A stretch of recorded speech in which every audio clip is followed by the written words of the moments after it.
గత 27వ తారీఖు 28వ తారీఖు మా పాలివాళ్ళైన పుష్పాక రాములు గారు వాళ్ళ యొక్క భార్య గారు ఈ విధంగా నా యొక్క పారు కూడా కూల్చేయడం జరిగింది సార్. అట్టి విషయాన్ని చూసిన నేను ఆ తర్వాత మన లోకల్ పిఎస్లో నేను ఇన్ఫర్మేషన్ ఇవ్వడం జరిగింది. పిఎస్ వాళ్ళు రాత్రి 8 గంటలకు రావడము, ఆ తర్వాత వారి యొక్క కెమెరాల ద్వారా ఆ యొక్క కూలిన పారుగోడ యొక్క దృశ్యాలన్నీ మొబైల్ ఫోన్లో వాళ్ళు క్యాప్చర్ చేసుకోవడము, ఆ తర్వాత అక్కడ ఉన్న ఆధారాలు స్వీకరించిన తర్వాత నేను స్థానిక ఎస్ఐ గారికి చెప్పాను, సార్ నేను ఇప్పుడు వచ్చి మీ పిఎస్కి వచ్చి కంప్లైంట్ ఇస్తానని చెప్పాను. కానీ ఎస్ఐ గారు ఏమన్నారంటే, నువ్వు ఇప్పుడు వాళ్ళకి పుల్లలు ఎందుకు పెట్టినావు, నువ్వు ఇప్పుడు రాకూడదు, రేపు పొద్దుగాల రావాలని నాకు చెప్పారు వాళ్ళు. కానీ రేపు పొద్దుగాల వెళ్ళాలనుకున్న నేను పొద్దుగాల 5 గంటల నుంచి లేచి వాళ్ళ ఇల్లు మా ఇల్లు పక్కపక్కగే ఉంటుంది, ఒక హాఫ్ ఫీట్ షేర్స్ అందు మాత్రమే ఉంది. 5 గంటల నుంచి మా వదిన గారైన శారద గారు నన్ను తిట్టడం స్టార్ట్ చేశారు సార్. ఆ తర్వాత నేను అర్థం కాని పరిస్థితిలో నేను 100కి ఫోన్ చేశాను, కానీ 100 వాళ్ళు నాకు వాళ్ళ యొక్క ఫోన్ కలవలేదు సార్. ఆ తర్వాత నేను స్థానిక ఎస్ఐ గారికి ఫోన్ చేశాను, స్థానిక ఎస్ఐ గారు కూడా నా యొక్క ఫోన్ లిఫ్ట్ చేయలేదు సార్. ఆ తర్వాత నన్ను ఇంటి నుంచి బయటికి వెళ్ళనియకుంటే స్థానిక జమదార్ గారు ఉంటారు, జమదార్ గారికి కూడా నేను చెప్పడం జరిగింది, సార్ ఈ విధంగా నన్ను ఇంటి నుంచి బయటికి వెళ్ళనివ్వట్లేదు అంటే సార్ గారు ఫోన్ లేపారు. కానీ నేనేమనుకున్నానంటే మరి కొద్దిసేపట్లో ఎవరైనా వచ్చి నా పక్షాన నిలబడతారని అనుకున్నాను, కానీ పోలీసు కానీ ఎటువంటి సహాయత కానీ నాకు ఆ సమయంలో నాకు అందలేదు. అటు తర్వాత మా పాలివాళ్ళైన మీరు ఎక్కడి నుంచి వచ్చారు ఇక్కడికి? నేను Nalgonda district sir, Nalgonda district మాది, నాంపల్లి మండలం. గత 10 రోజులుగా నేను అక్కడ ఊర్లో ఉండట్లేదు. ఎప్పటి నుంచి అయితే ఇన్సిడెంట్ జరుగుతుందో నేను ఆ న్యాయం కోసం ఇది 3వసారి ప్రజా దర్బార్కు రావడం. పోయిన శుక్రవారం వచ్చాను, మంగళవారం రోజు వచ్చాను, ఈరోజు శుక్రవారంకు రావడం జరిగింది. దయచేసి తక్షణమే నాకు 100 వాళ్ళు సహాయం చేయని పరిస్థితిలో, ఎస్ఐ గారు సహాయం చేయని పరిస్థితిలో నేను ప్రజావానికి రావడం జరిగింది. నేను ఇక్కడికి వచ్చిన తర్వాత నా సమస్యను అత్యంత త్వరగా స్వీకరించి నాకు న్యాయం చేస్తారని నేను అనుకున్నాను. కానీ ఇక్కడ ఉన్న ఆఫీసర్లు కూడా మళ్ళీ నన్ను 100కి ఫోన్ చేయమని చెప్పారు. మళ్ళీ అదే స్థానిక ఎస్ఐ గారిని నన్ను ఫోన్ చేయించి మళ్ళీ రమ్మని చెప్పారు. నాకు అక్కడ స్థానిక ఎస్ఐ గారి పైన కానీ మరి అక్కడ ఉన్న పెద్దవాళ్ళ పైన కానీ నమ్మకం లేక నేను ఇక్కడ వచ్చాను. నాకు న్యాయం జరుగుతుంది నేను ఖచ్చితంగా, అందుకే మళ్ళీ తిరిగి మీ దగ్గరికి వస్తున్నాను.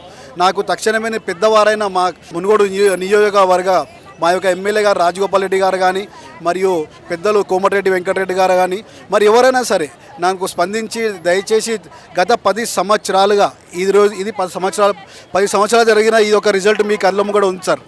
ఇంతకుముందు దాదాపు భూమి విషయంలో, ఇల్లు విషయంలో నన్ను నా సొంత ఊరు నుంచి వెలగడం జరిగింది సార్. అప్పుడుగా నేను పాలూరు మా ఊరు పెద్ద మనుషులు పాలూల దగ్గరికి తమ సంవత్సరం వరకు తిరగడం జరిగింది సార్. అప్పుడు కానీ ఏ పెద్ద మనిషి అయినా నాకు న్యాయం చెప్పకుండా పాలివారు మా మాట వినరు, మేము వాళ్ళకు న్యాయం చెప్పలేదు అని రిప్లై మాత్రమే ఇచ్చారు, కానీ నాకు ఎటువంటి న్యాయం చేయలేదు. అప్పట్లో ఉన్న సర్పంచ్ గారు కొండలు గారికి కూడా నేను కలవడం జరిగింది. కొండలు గారు కూడా ఏమన్నారంటే, వాళ్ళ తల్లిదండ్రులు నాతో ఏమన్నారంటే, కొండలు ఒక్కడే ఉంటున్నాడు, సర్పంచ్ పని చేస్తున్నాడు, ఒకవేళ అతనికి ఏమైనా అవుతుందేమో అని మేము అతన్ని చూసుకుంటామని వాళ్ళ తల్లిదండ్రులు నాకు రిప్లై ఇవ్వడం జరిగింది. అదే టైంలో వాళ్ళ తల్లిదండ్రులు ఏం చెప్పానంటే, చూడండి మీకు తల్లిదండ్రిగా మీరు కొడుకుని చూసుకుంటున్నారు, కానీ నేను ఇక్కడ ఒంటరిగా పోరాడుతున్నాను, దయచేసి నాకు న్యాయం చేయని అని చెప్పినా కూడా వాళ్ళు ఏమన్నారంటే, నీ ఇష్టానుసారిగా మీ మార్గంలో మీరు ఎలా వెళ్తారో అలా వెళ్ళండి, మీరు న్యాయం పొందుకోవడం నాకు చెప్పడం జరిగింది. ఆ తర్వాత నేను పిఎస్కి వెళ్ళడం జరిగింది. పిఎస్ వెళ్ళిన తర్వాత కూడా ఇప్పుడు ఎవరైతే ఏ పెద్ద మనుషులు అయితే ఊరుపాక నరసింహ కానీ, ఈ మీనారెడ్డి గారు కానీ, అప్పట్లో ఉన్న ఇంకా 2 పెద్ద మనుషులు కూడా చనిపోయారు. వాళ్ళు ఏమన్నారంటే, నువ్వు పోలీస్ స్టేషన్ ఎందుకు వెళ్ళినావు, నన్ను న్యాయం చేయకుండా నన్ను కనీసం ఒక 2-3 సంవత్సరాలు హింసించినా కూడా వాళ్ళు నాకు ఎటువంటి న్యాయం చేయకుండా నేను పోలీస్ స్టేషన్ వెళ్ళినప్పుడు నన్ను పోలీస్ స్టేషన్ ఎందుకు వెళ్ళినామని మళ్ళీ ఆ విధంగా మళ్ళీ హింసించడం కూడా జరిగింది సార్. అయినా కూడా నేను ఓదార్చుకొని ఉన్నాను సార్. మళ్ళీ గతంలో ఉన్న ఎమ్మెల్యే గారిని కానీ ఇంకెవరిని నేను కలవలేదు సార్ నేను. అయితే ఆ సమయంలో నేను స్థానికంగా ఉన్న పిఎస్ల ద్వారా కానీ, స్థానికంగా ఉన్న కలెక్టర్ల ద్వారా కానీ, స్థానికంగా ఉన్న మన ఎంఆర్ఓ గారు కానీ వాళ్ళని కలవడం జరిగింది. అయితే నా యొక్క సమస్య ఇప్పుడు ఒక డిస్టిక్లో లేదు సార్, నా సమస్య 2 డిస్టిక్లో ఉంది. మా అమ్మగారు పుట్టిన ఊరు, మా నాన్నగారు పుట్టిన ఊరు. మా నాన్నగారు పుట్టిన ఊళ్ళో ఉంటున్నాను. మా నాన్నగారు పుట్టిన ఊరు నుండి వారు గత 50 ఏళ్ళ కింద వాళ్ళు వికారాబాద్కి వచ్చేసారు. వాళ్ళకు ఉద్యోగం ఉండడం వల్ల మా డాడీ గారు అక్కడనే ఉండిపోయారు. మళ్ళీ ఈ భూమి విషయాలు కానీ ప్రతి విషయం మా నాన్నగారు చూసుకునేవారు.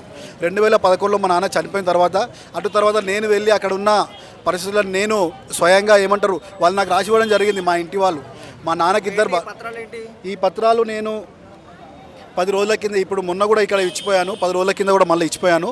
గత నా యొక్క పారు కూడా ఇప్పుడు కూలి ఉంది, నా యొక్క ఇంటి దర్వాజాలు విరగొట్టిబడి ఉన్నాయి. ఇల్లు అలాగే తెలిసి ఉన్నది. ఇప్పుడు 9వ 10వ రోజు సార్, 28 నుంచి ఈ రోజు వరకు మీరు లెక్క చేయండి. అదేవిధంగా తలుపులు ఓపెన్ ఉన్నాయి. కానీ ఇప్పటి వరకు నేను పెద్దలు ఎవరైనా నాకు న్యాయం చేయాలని నేను న్యాయం కోసం ఇక్కడికి రావడం జరుగుతున్నది సార్. దయచేసి మీ మీడియా ద్వారా మీ ద్వారా అతి త్వరగా నాకు న్యాయం జరిపిస్తారని నమ్ముకొని మీకు చెప్పడం జరుగుతున్నది సార్.